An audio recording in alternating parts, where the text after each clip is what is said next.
একটা সময় ছিল যখন যুদ্ধ মানে ছিল বিস্ফোরণ, ধ্বংসস্তূপ আর বেসামরিক মানুষের বুক ছেঁড়া কান্না।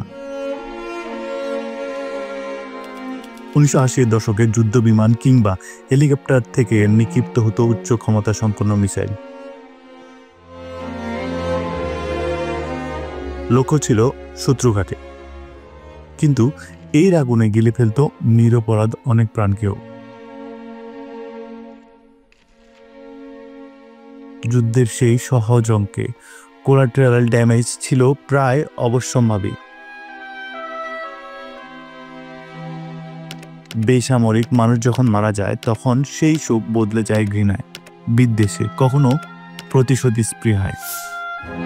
অনেক সময় দেখা যায় এমন মৃত্যু থেকে জন্ম নেয় নতুন বিদ্রোহ, চরমপন্থা ও নতুন জঙ্গিবাদ।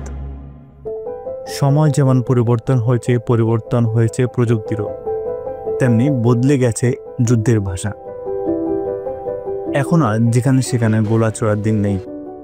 এখন শোনা যায় target specific attack, zero collateral damage,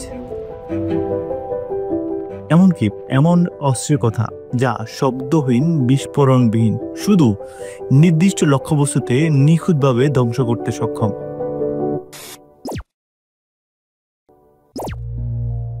Abu Khaled আল-উজ, যিনি সিরিয়ার হুরাস আদ-দিন গোষ্ঠীর সামরিক নেতৃত্বে ছিলেন, তিনি সিরিয়া ও পশ্চিমা লক্ষ্যবস্তুতে হামলা পরিচালনা নেপথ্যে পরিকল্পনাকারী ছিলেন।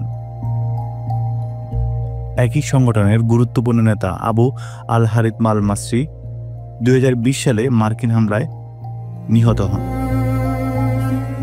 তিনি সন্ত্রাসী প্রশিক্ষণ, সমন্বয় এবং আদর্শ প্রচারে সক্রিয় ছিলেন।